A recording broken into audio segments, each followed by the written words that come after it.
Hello, ఈరోజు కథ పేరు గర్వం పనికిరాదు.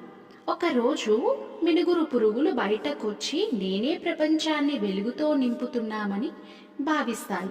కానీ నక్షత్రాలు ఆకాశంలోకి రావడంతో మినుగురు పురుగు గర్వం పటాపంచలవుతుంది. మెరిసే తారలు ప్రపంచానికి మేమే వెలుగునిస్తున్నామని అనుకుంటాయి. కానీ చంద్రోదయం తరువాత తారలు వెలుగు మందగిస్తుంది.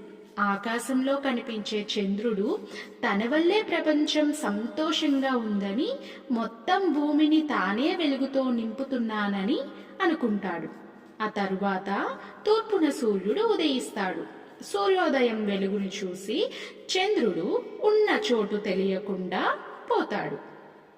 ఈ ప్రపంచానికి మేమే గొప్ప అని ఎప్పుడూ చెప్పుకోకూడదు. ఈ కథలోని నీతి ఏంటంటే గొప్పలు ఎన్నటికీ చెప్పుకోకూడదు. మీకు ఈ కథ నచ్చిందా?